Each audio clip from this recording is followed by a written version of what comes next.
Wasabi guys, Void here coming back at you all with another Commander Deck Tech video for one of my patrons. We're going to do one for the new one, Omar, and he asked me to do one of Kynaios and Tiro of Miletus. And as you can see, it's going to be a completely different theme than what I'm used to playing with Kynaios and Tiro, which is usually just heavy group hug, having fun playing politics. This one is going to be Eldrazi Tribal. Unfortunately, there are only so many good Eldrazi's, so we're basically going to just make it a creature-based deck as opposed to just a pillow fort-based deck, which is what I'm used to, and a heavy ramp strategy. So what we want to do is focus on getting our lands. That way we can cast our massive creature spells, because not only are we going to be playing those Eldrazi, there are about 4 or 5 really good ones that we're playing, but we also play other gigantic creatures that are so important and are going to help us win the game as well. And just a reminder, if you don't know who Kynaios and Tiro are, they are a 4-color legendary creature human soldier, a 2/8. At the beginning of your end step, you draw a card. Each player may put a land card from his or her hand onto the battlefield,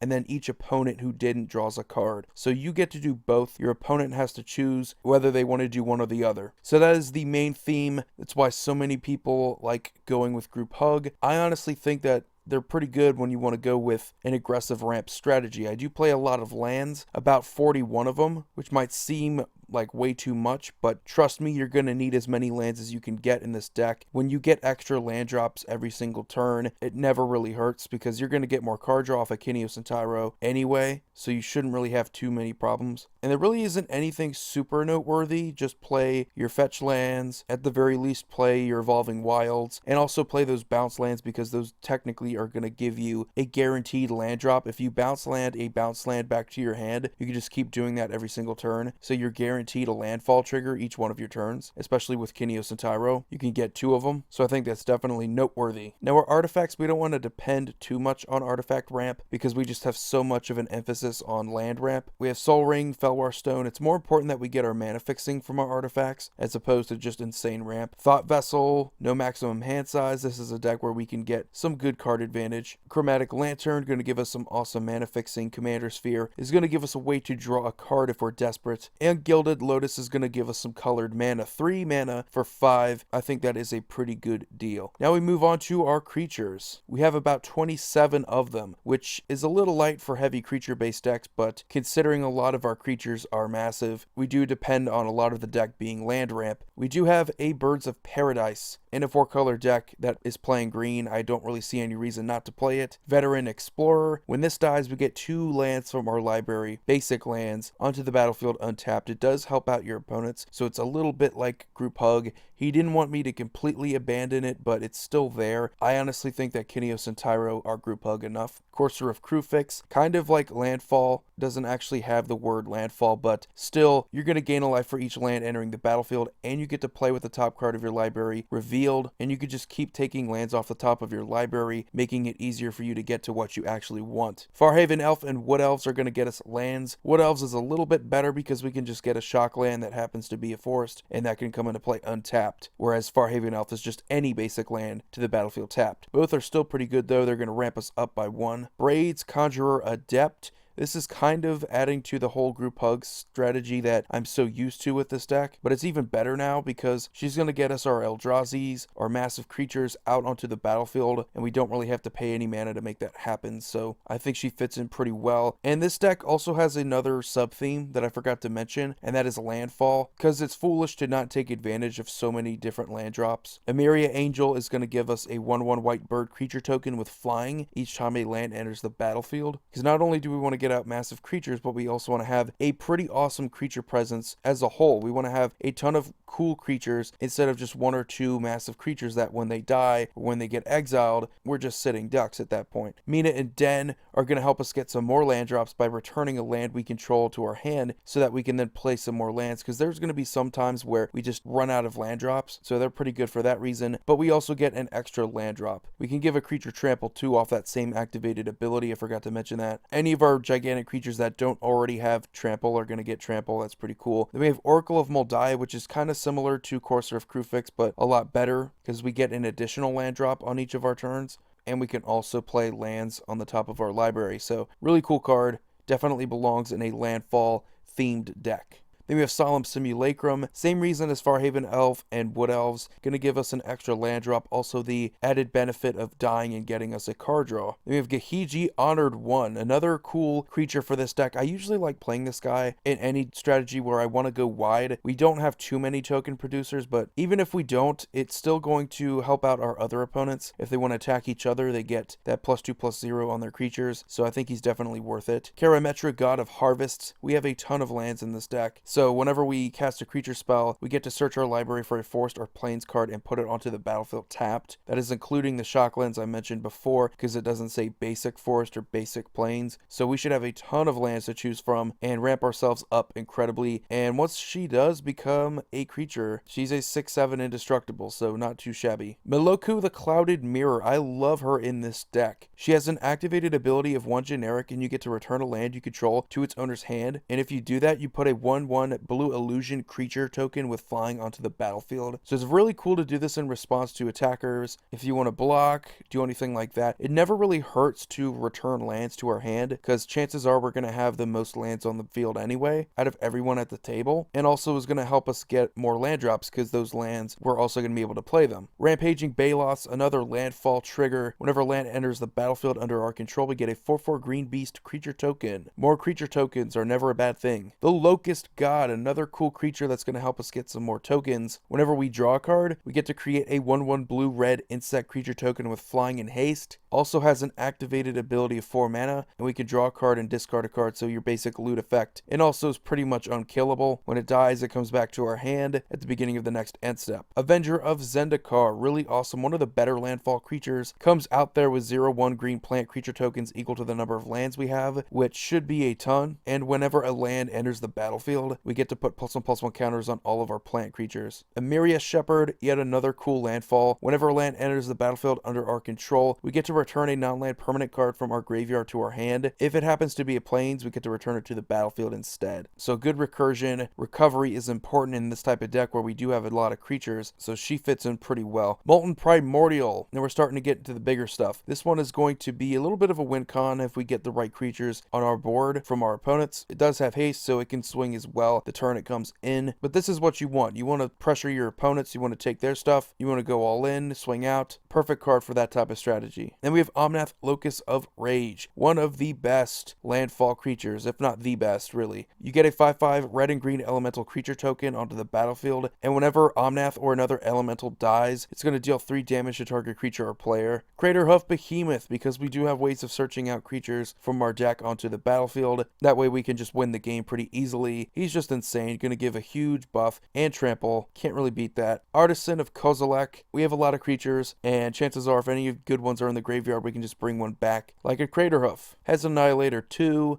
Annihilator is just super oppressive. And then we have Zakama Primal Calamity. So awesome. 9 mana, really expensive. But again, we have a lot of land ramp in the deck, which is perfect for Zakama. 3 really cool activated abilities, going to give you some awesome artifact enchantment removal, as well as going to give us some creature removal as well. Really cool card, Vigilance, Reach, and Trample, awesome keywords, 9/9. Going to put in a lot of work for this deck. And then we move on to a lot of the Eldrazi. Kozilek, Butcher of Truth. When we cast him, we get to draw 4 cards and Annihilator 4. Really cool, going to give us some card draw there. Never really bad. Annihilator 4 is such a presence. Once you attack with these, you basically put your opponents on a clock. They have to deal with them, or else they're not going to be able to deal with them. They're going to have to sacrifice lands, their resources, and they can't really come back from that easily. Ulamog the Ceaseless Hunger. On a cast trigger, exiles 2 target permanents. Also is indestructible, and whenever he attacks, defending player exiles the top 20 cards of their library. So a pseudo annihilator effect, but still pretty oppressive when you can just keep attacking with this guy. And just the cast trigger alone is really cool. Exiling 2 target permanents. These can be lands, these can be anything. That's fantastic. Ulamog the Infinite Gyre. Not as good, you just destroy 1 target permanent, but has Annihilator 4,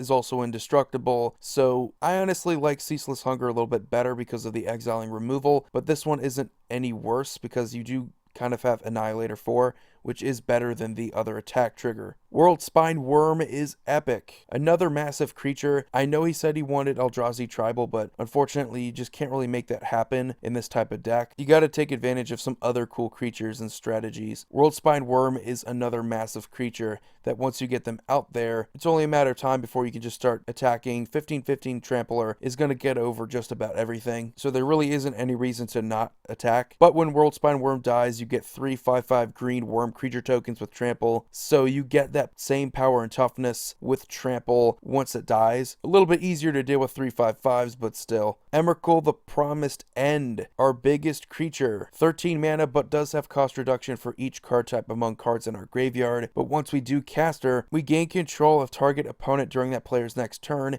and then after that turn, that player takes an extra turn. So we can completely just ruin their turn. Whatever extra turn they're going to be taking isn't going to really help them out that much. And also has some pretty cool keywords, flying, trample, and protection from instants. So that's going to do it for the creatures. We have 4 enchantments. We have Prismatic Omen, going to give us all the mana fixing that we need, making all of our lands every basic land type in addition to other types is fantastic. Bounty of the Luxa is going to give us some consistent card draw or land ramp. Either is pretty good. We do play some massive creature spells, so getting that 3 mana during our main phase is awesome. Assemble the Legion is going to get us some more tokens. We do have some emphasis on tokens on the team in general, and at the very worst it's going to be more of a defensive card, getting us some blockers that we can get each one of our upkeeps. And then we have a Mirari's Wake, going to give all of our creatures +1/+1, but more importantly, every single land we tap for mana is going to tap for an extra one of that mana. So really important that we get the most mana that we can. Then we have 17 sorceries. We have Collective Voyage. This one can be really deadly. If we have a landfall creature out there, our opponents, if they want to get a little risky, they can add more mana into X. So the total into X is going to be the number of basic lands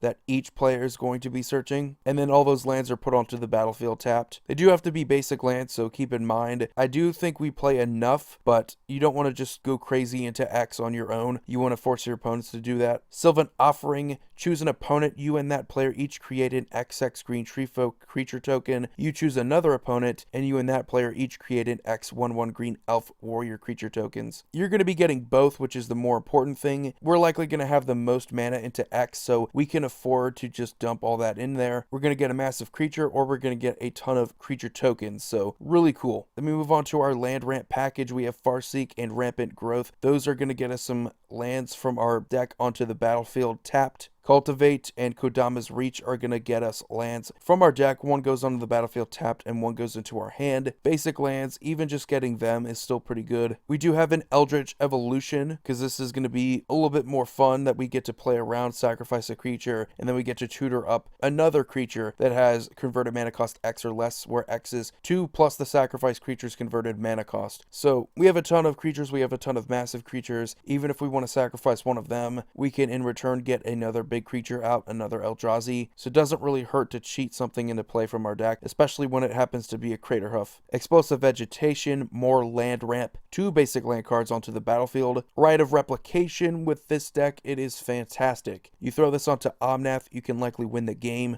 But if you throw this onto just any good creature, maybe it's a World Spine Worm or a Craterhoof Behemoth, you're likely going to win the game that way as well. So a really cool card. You can also use this on your opponent's creatures and get a lot of value. Supreme Verdict, Wrath of God are both going to be our board wipes, because we need some removal in the deck. Supreme Verdict does have the added benefit of being uncounterable. Tempt with Discovery is another cool one, kind of like Collective Voyage, but this one is a little bit safer because it only benefits you if your opponents decide to choose to search for a land card. For however many opponents decide they want to be tempted, you get to search for that many again. So really cool card, definitely going to help us with our ramp. Hour of Promise, another land ramp card, going to get us 2 lands from our library onto the battlefield. Doesn't really matter what lands they are. This one's pretty good because they can be shock lands, bounce lands, anything we might need. Austere Command, more removal. This one's going to affect artifacts and enchantments as well, so it's a little bit better. Tooth and Nail, this is insane. We can just get out